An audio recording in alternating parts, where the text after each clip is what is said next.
Bien. Une fin efficace avec un petit cliffhanger qui fait son efface, ça va. Je vais avoir un problème. Je suis désolé, j'ai toujours un problème, hein, c'est mon truc. Avec le rythme avec lequel c'est raconté. Parce que je trouve que le premier épisode va trop lentement et que le second épisode va trop vite sur certains moments. Ce qui fait que ouais, ça n'a pas autant la force que ça devrait. Et ça vient aussi en partie du fait que ouais, on a deux personnages qu'on n'a pas réellement introduits avant, qui sortent un peu de nulle part, entre guillemets, quoi, avec des intentions qui sont un peu vagues. Et pour lesquels j'ai un peu peur qu'on ne donne pas d'explication, vous voyez. Je vais m'y pencher là-dessus, mais voilà. Le fait est que ça commence bien. Avec un moment où Steven passe un petit peu de temps avec les gemmes qui depuis quelques temps se font un petit peu tapisserie. On est là, on sert à rien, mais voilà quoi. Et ils s'amusent ensemble sur la plage, tout ça, tout ça. Rien à foutre une fois de plus de Ruby qui a piqué leur vaisseau, hein, ils y réfléchissent pas. Et bon, ça apparemment, on se s'en fout royalement de ça. Et ce qu'il y a, Steven qui s'inquiète un petit peu parce que Jamie, le facteur, donc n'est pas venu lui livrer son courrier. Et voilà, il commence à avoir quelques petits doutes, mais tu te dis c'est pas grave, rassure-toi, je vais veiller le coin pendant que tu vas nous acheter des donuts. Donc il va acheter des donuts et en chemin il rencontre Sour Cream et qui a fait des affiches pour la disparition de son frère Onion qui a disparu depuis quelques jours, on ne sait pas où il est. Ah, c'est un peu bizarre et en plus de ça, le vendeur de donuts est fermé. Il n'y a pas Sadie ni Lars, il y a Barb, hein, donc la mère de Sadie qui est là, qui se dit ouais je sais pas où est ma fille, elle est pas rentrée hier, mais c'est bizarre parce que hier on était ensemble à une fête, elle a dit qu'elle est rentrée. Qu'est-ce que ça veut dire? C'est bizarre. Là, Sadie a disparu, Lars a disparu, on le retrouve pas, Onion aussi, ça commence à devenir un peu inquiétant tout ça. Jamie n'est pas là alors que elle l'avait envoyé. Ça met bien en place l'atmosphère sur le fait que ouais, il y a des disparitions et on sait pas exactement ce que c'est. Suite à ça, Steven a la réflexion pas très poussée d'essayer de faire ses recherches tout seul.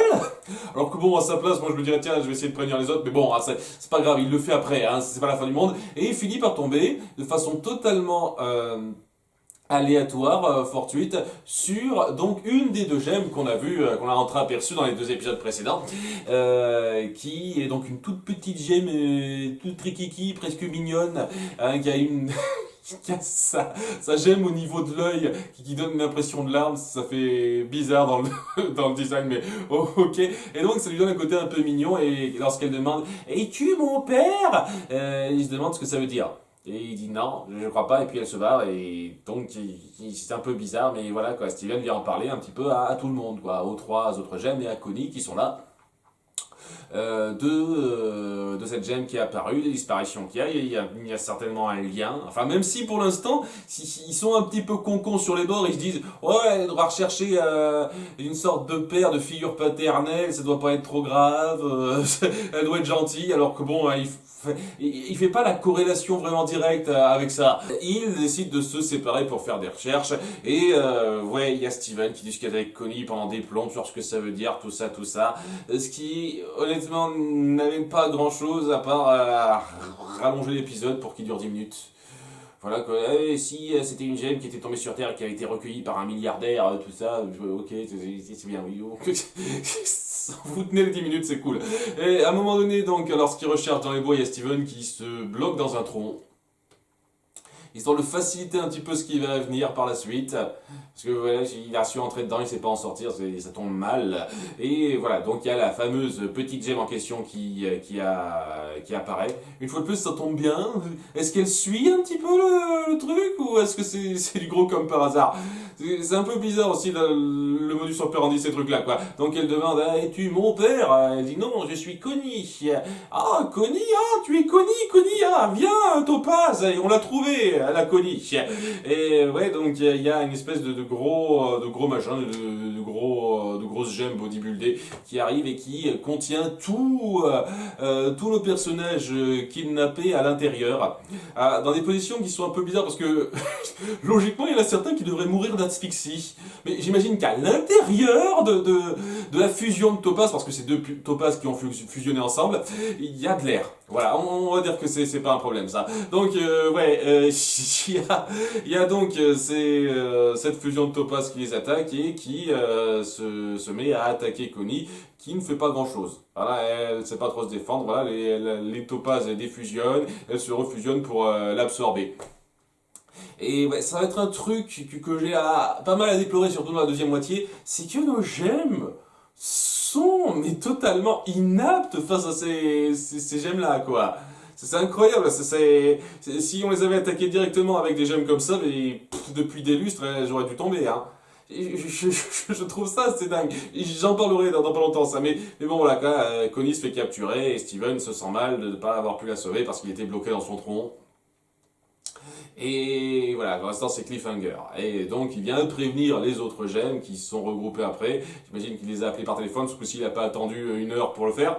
Et il leur parle un petit peu de ce qui s'est passé. Et il leur fait part des noms qu'il a entendus, c'est-à-dire déjà Topaz, la fusion de 2 topazes, et la petite qui est Aquamarine. Bon, Aquamarine qui est quand même assez puissante, je reconnais, puisqu'elle a cette capacité de figer les gemmes avec une espèce de petite baguette qu'elle a.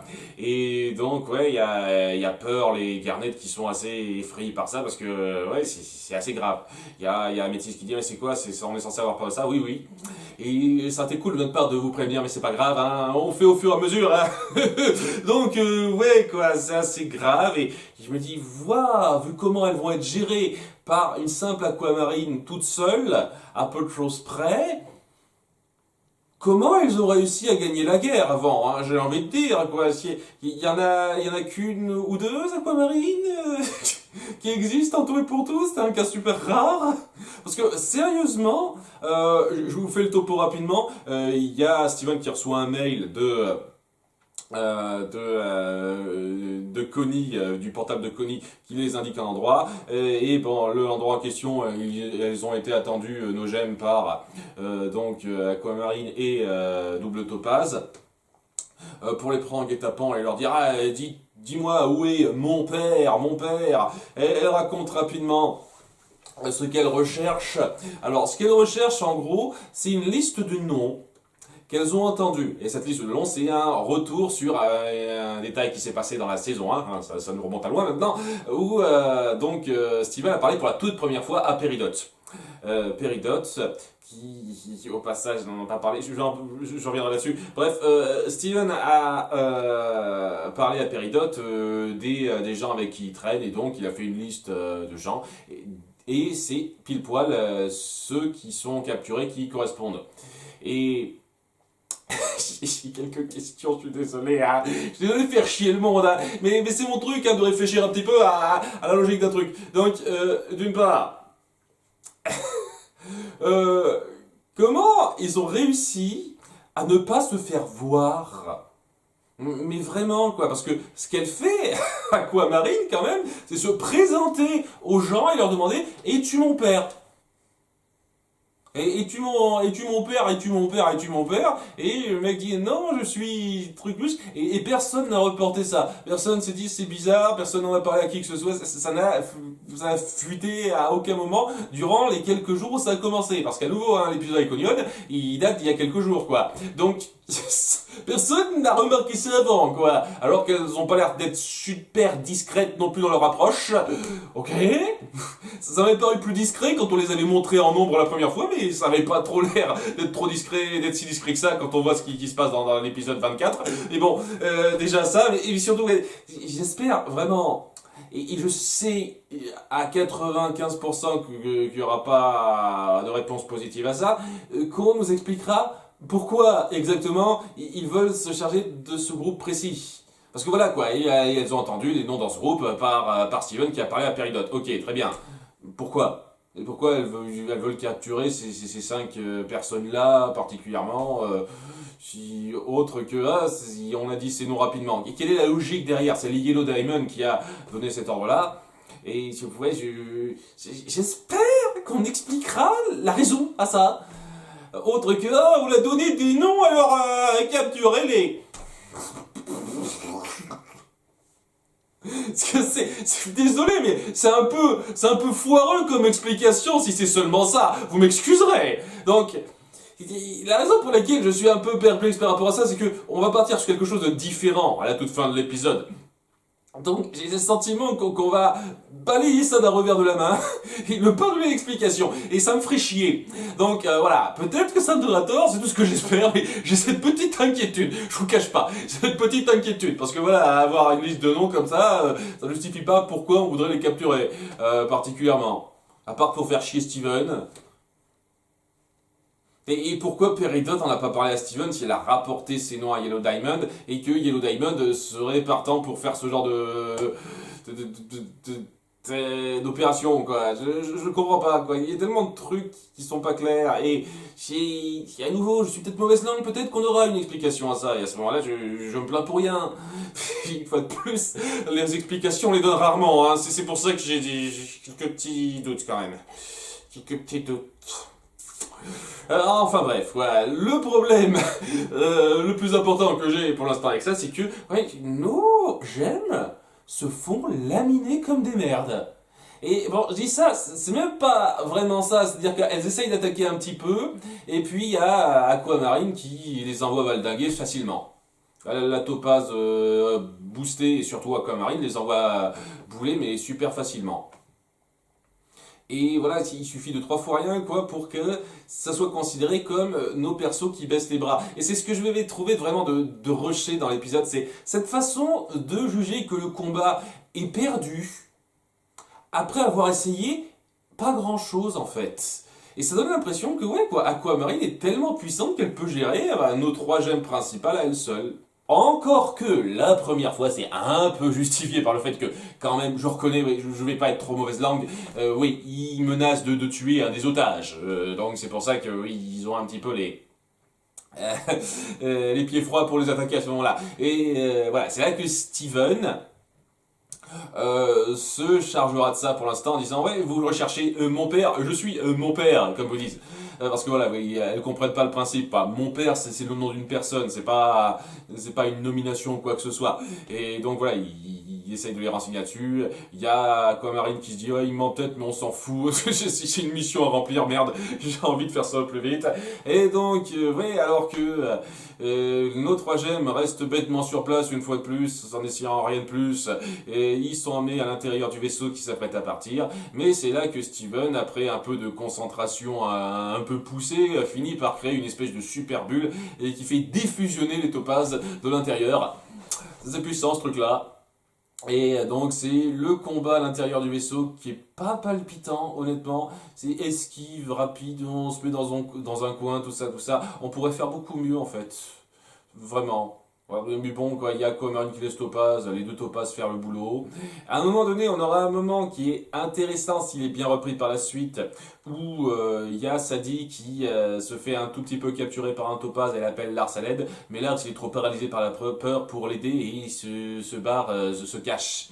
Et c'est important parce qu'il va se mettre un peu à part du groupe, Lars. Ce qui donne l'impression qu'on va le développer de façon un peu plus poussée que d'habitude, celui-là par la suite.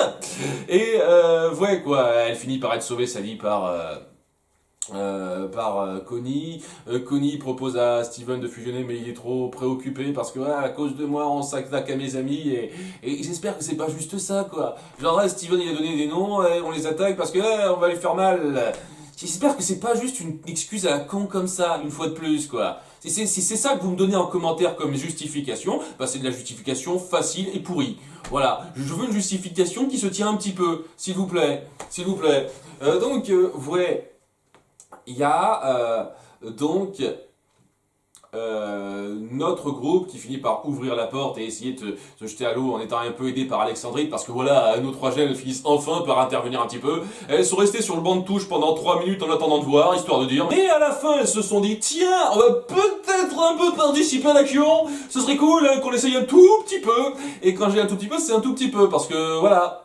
Il y a une fois de plus Aquamarine qui montre ses pouvoirs rapidement.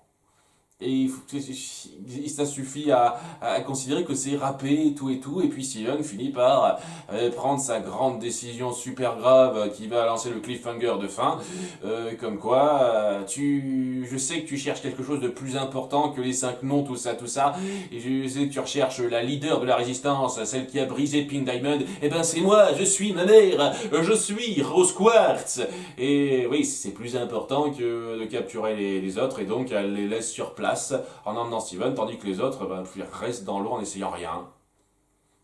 C'est sérieusement une fois de plus, quoi. C'est ça le truc.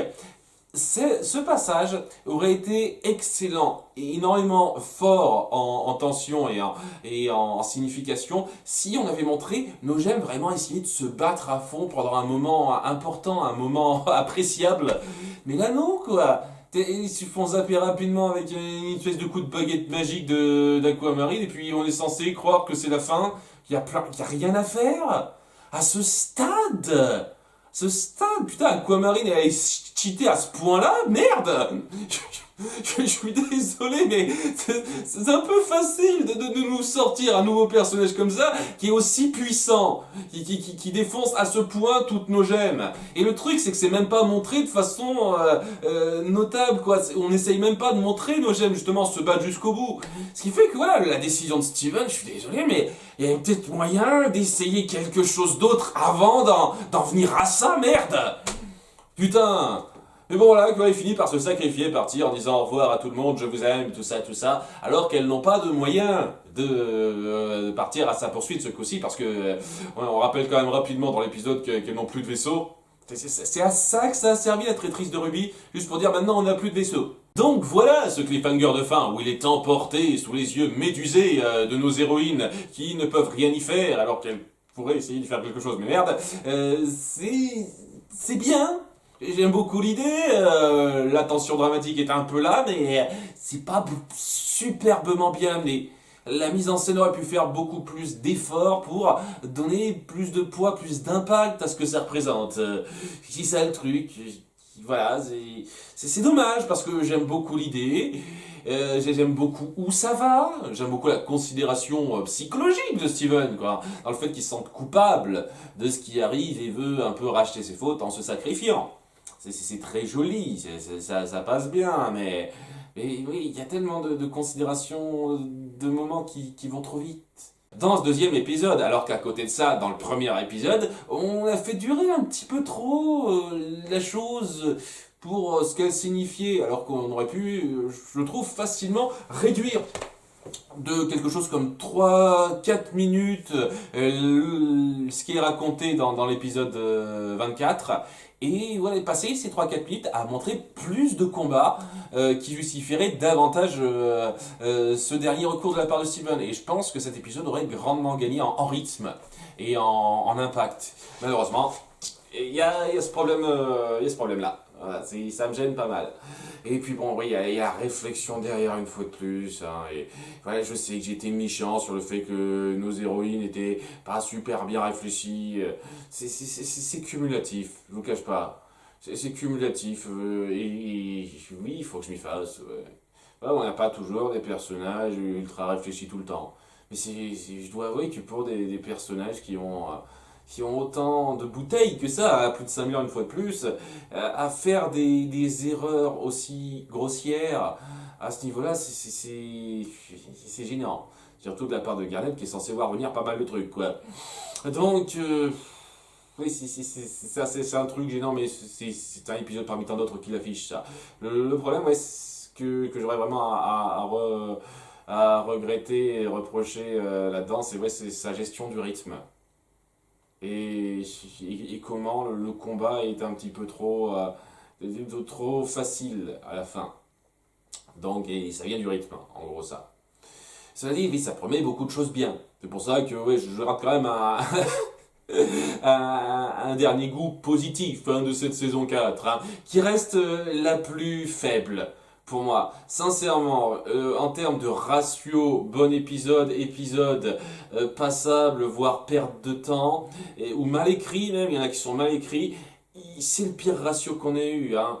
Dans la saison 1, il y avait régulièrement des épisodes un peu affligeants ou vraiment plats, mais c'était pas à ce stade-là. Et voilà, il y avait quand même un peu plus fréquemment des épisodes qui se regardaient bien. Là, vraiment, il y a une moitié d'épisodes dont je me serais sincèrement passé ou qu'aurait mérité à être beaucoup mieux écrit, beaucoup mieux mis en scène. Et oui, c'est pas rien, une bonne moitié d'épisodes à redire de façon très notable, hein. C'est pas rien du tout. C'est. Ça remporte le pompon à ce niveau-là. Et voilà, cette fin, elle promet pour la saison 5, qui est la dernière du lot. Voilà, on y arrive maintenant et j'ai l'impression que ça n'a pas bougé des masses aussi. C'est un peu ça le truc. On approche de la fin de la série Steven Universe et voilà, le conflit avec les grandes gènes principales n'a été qu'effleuré pour l'instant, puisque ouais, oui, on découvre vraiment Yellow Diamond et Blue Diamond que dans les épisodes 11 à 15 de cette saison. Et vraiment, on les découvre, hein, il n'y a pas eu de conflit vraiment direct ou même semi-direct mis en place avec elle. Steven, il a achevé une seule fusion avec une de nos trois gemmes principales et une avec Connie, je reconnais. Mais voilà quoi, on est à la dernière saison et il a toujours pas fait de fusion avec Garnet ou Pearl. Est-ce qu'il va avoir au moins une fusion avec Garnet ou Pearl? C'est le minimum syndical que j'attends de ça quand même, merde! On est à la saison 5, on approche la saison 5 et il y a rien qui a été mis en place pour ça. C'est assez gavant. Moi je m'attendais à ce que ça aille loin dans le concept des fusions et il s'en fait honnêtement pas tant que ça. Dans cette saison 4, qu'est-ce qu'on a eu comme nouvelle fusion? Aucune. J'essaye de voir, est-ce qu'on a introduit un nouveau type de fusion? Non. Non, je vois pas. Ouais, ça reprenait la fusion entre Steven et Amethyst rapidement en tout début, et après, aucune nouvelle fusion. Aucune nouveauté à ce niveau-là. Ça n'a pas avancé d'un iota, ça. Il y a beaucoup de choses où ça donne l'impression que c'est l'avant-goût, la mise en bouche presque du conflit principal qui doit se jouer. Et ouais quoi, là on l'atteint ce conflit principal, j'ai l'impression, hein, puisque Steven va aller directement dans les étoiles et s'occuper de ça, mais ouais, j'aurais pas été contre qu'on fasse progresser ça un peu plus vite à cet égard-là. Parce que si tout va être condensé dans la saison 5, bon déjà ça veut dire qu'on risque, je l'espère en tout cas, d'avoir moins d'épisodes de remplissage, ça serait cool à ce niveau-là déjà, mais ouais, ça fera dense, peut-être un peu trop dense pour son propre bien, même si je sais que la saison 5 a plus d'épisodes que les saisons 2, 3 et 4.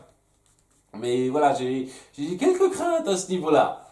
Et ouais, cette saison 4 représente totalement ce problème-là, étant donné que en dehors des épisodes 11 à 15, ça évolue pas d'un iota, quoi.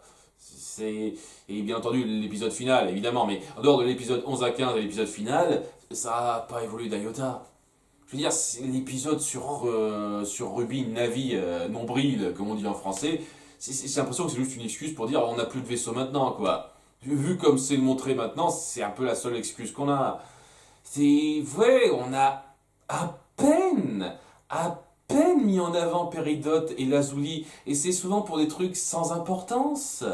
C'est des trucs à côté sans importance, où elles n'ont aucune contribution réelle à la grande intrigue. Honnêtement, c'est mal géré. Je trouve cette saison 4 mal gérée dans la façon de faire progresser les choses. Et ça laisse la saison 5 avec énormément de choses à compléter, à fignoler, à finir. Et ouais, ça risque d'être beaucoup plus intéressant à cet égard, c'est sûr. Mais voilà, cette saison 4, elle aurait pu être résumée en 7-8 épisodes. Hein. 7-8 épisodes. Vraiment. Hein, déjà que les épisodes 11 à 15, j'en ai déjà parlé, je trouvais que ça pouvait facilement se résumer à 4 voire 3 épisodes en étant plus mieux, en gérant mieux le rythme. Là, voilà, tu fais ça, tu fais gaffe, t'enlèves toutes les parties inutiles qui servent à rien. Limite, tu dis que le vaisseau il est tombé en panne, il est cassé ou une connerie comme ça à la fin de l'arc du zoo, quoi, sans qu'il y ait de rubis pour revenir pour ça. Euh, voilà quoi, tu as les 3 épisodes centraux, un ou deux épisodes pour résumer vaguement les trucs importants qui se passent avant, un ou deux épisodes pour résumer vaguement ce qui se passe avant le conflit final, et puis les 2 épisodes de conflit final. Et voilà quoi, en 7 épisodes, on résume parfaitement ce qui se passe. Et ouais, je trouve ça un peu, je trouve ça un peu gros quoi. Je trouve ça un peu gros. Le remplissage, il est trop présent. Et si encore c'était du bon remplissage, du remplissage un peu poussé, un peu émotionnel, qui passait bien, quoi. Mais non, une grande majorité du temps, c'est de la perte de temps sans intérêt. C'est. Je suis pas fan du tout. Vraiment. J'ai du mal, j'ai un peu de mal, je vous cache pas. Et ouais, ouais, c'était la saison la moins bonne du lot. Vraiment. Parce que, voilà, quoi, ça savait pas quoi raconter pour se remplir. Et qui maintenant, bah, il reste la saison 5 qui promet beaucoup, puisqu'il y a énormément de choses à combler, à compléter, qui restent à faire, donc ça risque de pas traîner. Au moins, ça c'est un truc que je pourrais pas leur reprocher, mais voilà, c'est cette saison 4.